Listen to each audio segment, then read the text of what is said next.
Now, if you want all the information about the best training and development schedules, make sure you watch this video all the way through because I'll be explaining how I get players developing from this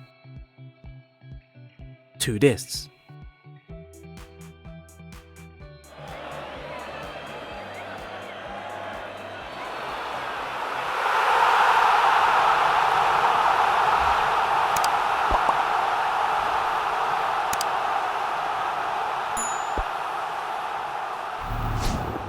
Hello ladies and gentlemen, welcome back. How you doing today? It is RDF and we are back with a training video. Last year we had a very successful training method and this year we have another successful training method, but this time is slightly different. The way I approach training in Football Manager 2021 may be a little different than what we knew in Football Manager 2020. This year, it seems like fatigue plays a big role in both match performances and training performances. These schedules have been created to balance that out, so you should have very little issues with fatigue, injuries and jadedness, which seems to be an issue for a few people. I have created schedules and 2 schedules for each tactical style. For example, we do have a tiki-taka schedule when there's just 1 match in the week, and we also have a schedule when there are 2 matches in the week. In this pack, we also have a development schedule, so that is recommended to use once a month really, or you can just plug it in during the international break. And we also have general training schedules, so you do not have to use the tactical style ones, you can also just use the general ones. So if you need to improve on your technical attributes or if you need to improve on your defensive attributes, I have those training schedules planned out for you. Each schedule has been carefully created with fatigue balancing in mind, but also unit focus. Each schedule, both attacking and defending units, should have around equal focus, so each outfield players are getting roughly the same amount of training focus. I have also created pre-season schedules. We have a video on pre-season that I suggest you watch because it comes in hand with this video. I use this schedule alongside my rest recommendations, which we will talk about later in this video also, and usually we have a difficult period mid-season, sometimes affected by fitness. You will notice that we have avoided that mid-season slump as we are now prepared during pre-season and also during the season. So in this video, at first we are going to have a look at some of these schedules, and then we are going to be talking about the development, like the individual training, which will be very important when it comes to developing. And lastly, we can touch on the rest, which again is very important. So the information in this video you do not want to miss, otherwise you might not get similar results or the results expected. Without further ado, let's get started.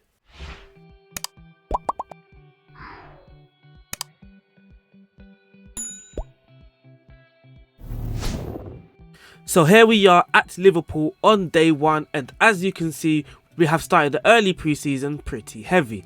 Now, if we look and check in the calendar, you can see that I have all my training schedules all sorted and planned already. So in the pre-season, in the early ones, we are just strictly focusing on the fitness, and when it gets to mid pre-season and the later pre-season, so between maybe week 3 and week 6, that is when we start throwing in our general training and some of our tactical familiarity sessions. And then soon as the season starts, so you can see that our first match is Leicester at home. You can see I now have the Gegenpress 1 match scheduled all the way through. Then when we get to the international break, the very first international break, you can see that I have now thrown in my development week. This is when maybe the players that haven't gone on the international break, this is their time for their development. Now, when it comes to the development week, you can just throw this in once a month, so sometimes during the international break, but if your youngsters and players are away on the international break, they won't be receiving this training. So I have also just thrown it in before some easy matches. So for example, I am playing West Ham at home and I threw that in during that week. But throughout the season, you can see I have pre-planned my training sessions throughout the whole season. Of course, when match schedules start to change, I will have to change these things, but I have pre-planned it, so hopefully during the season not too many changes I have to make. Now we're going to look at the other schedules and how we import them. As you can see, I already have all of my sessions that I was training during the season. So it's all the pre-season ones, the development ones, and the gegenpress.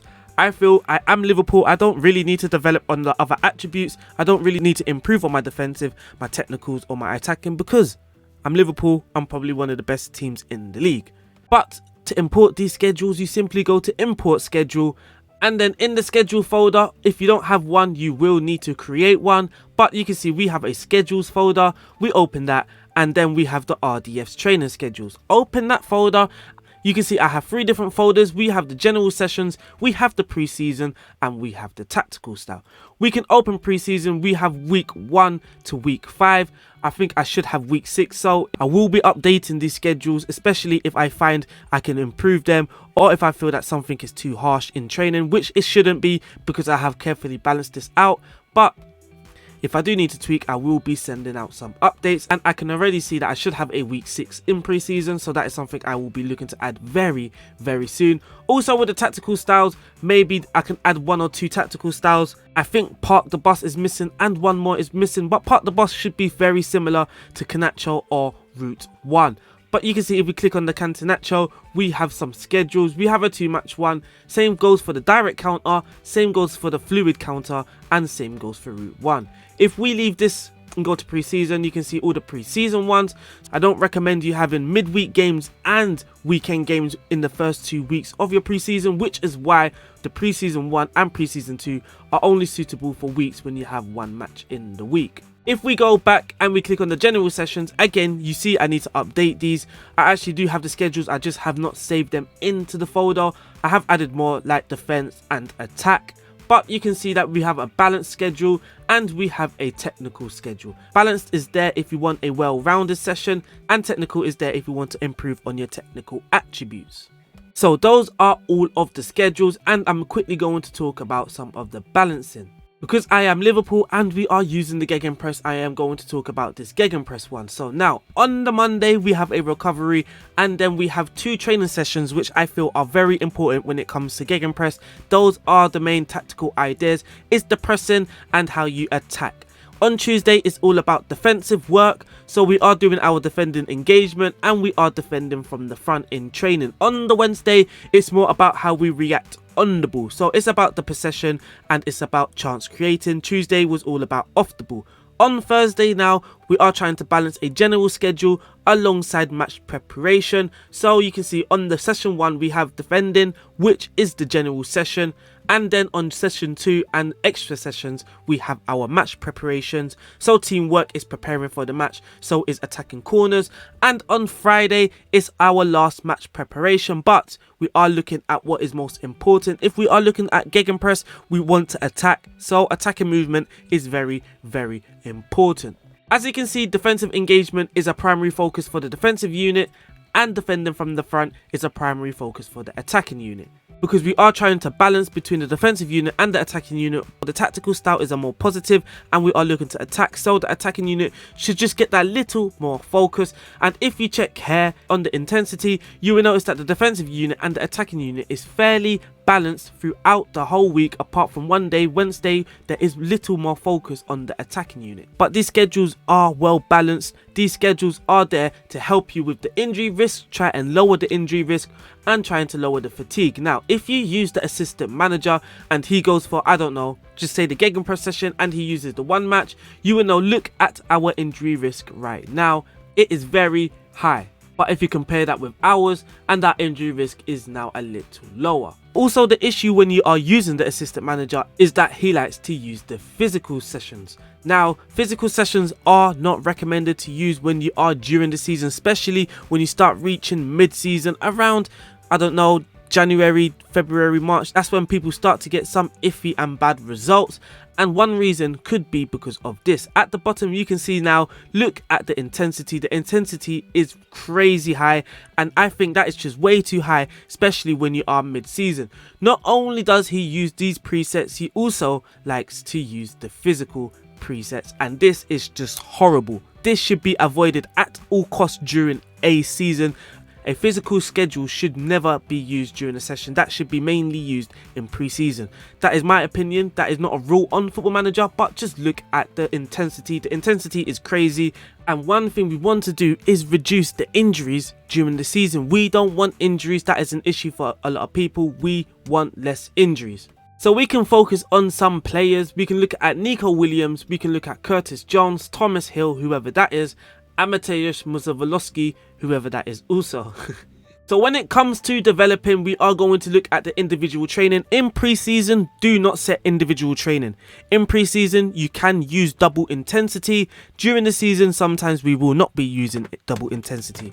So in pre-season, do not set this up. For this video, of course, I set it up just to show you guys, but do not set this up in pre-season. Only do it once it hits that first week of the normal season. We are looking at additional focus. So for this guy, we are looking at agility and balance. With the intensity level, we are going to be setting it on normal. We're not going to manually change this on every single player. We are going to leave it on the automatic setting. For the additional focus, you focus on what you want. So Mateusz Musawalowski, we are going to be using agility and balance. For the position role, I do not use this. For a youngster, just like Mateusz Musawalowski, for his attributes, you can see that he is not really good at anything really. If you want to boost all of his attributes around a similar pace, then you can go for an additional focus. When you are using additional focus on a youngster, try and use one that does not focus on the physical attributes. So for something like a winger on support or attack, I just simply wouldn't use. I would mainly go for advanced playmaker or something that really doesn't focus on the physical attributes, because those are going to improve naturally. We don't need any help with that unless you really want to, but we don't really need any help on that, especially things like acceleration, pace and stamina. Now for this guy, I did use agility and balance. He is a winger. I'm trying to get his balance up to be a little bit better on the ball. Kind of contradicting myself already, but generally we do not want to improve any physicals, as this guy is only 16 years old. He's physically going to improve anyway. Position role or duty is purely optional. I do not use this. The screenshots that you saw at the start were done without positional focus, but this is optional. The same goes for Thomas Hill. This is how I set up his training. I put on attacking movement and just left everything else. You can see that his physicals are fairly poor, and the screenshot that you saw before, I'll probably put a screenshot up again. That was after 1 season of development, and you can see that he's improved physically a little bit better, but also on the additional focus that I set, and he's also improved naturally across the board.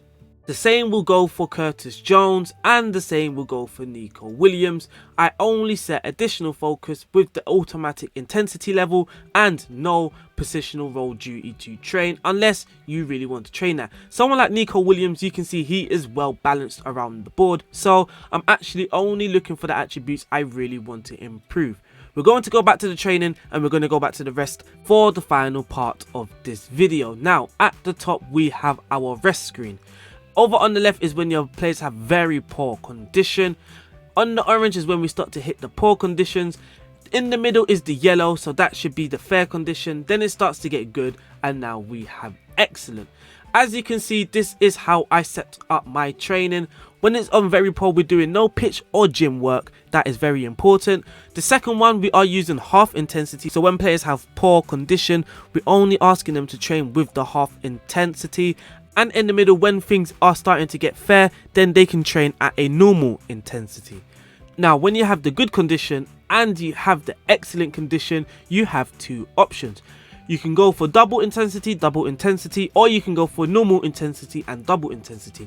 Normal intensity plus double intensity, I feel, is best when you are playing a lot of games. If you have midweek and then the Saturday, so if you are in Champions League, if you are in Europa, those weeks you want to have normal intensity. You do not want to have double intensity on the good condition also. But if you're a team like Everton, if you're a team like Aston Villa, you don't have many midweek games, then you should be using double intensity and double intensity. When developing players, match time is the most important. Training can do a lot of things. Match time though is the most important. We are trying to balance players' fatigue with training. That is the balance we're looking for. We want that right mixture, and I am trying to provide you guys with that mixture. We could touch on coaches. I feel most of you guys already know about the coaches. If you are searching for coaches, go to the staff search, go to new search. The most important attributes you could be looking for mentally is motivating, determination, and level of discipline. You should always at least look for the average around your league. So I think the average in this league is around 12 or 13. We're going to go with 12. You hit this drop down option, go to coaching qualifications, change to pro license. Now we have coaches with the highest coaching qualifications. Then you can sort the search out by clicking on personality. This is a custom view, so you actually have to right click, insert column, and look for, I think it's in general, and then personality should be in here.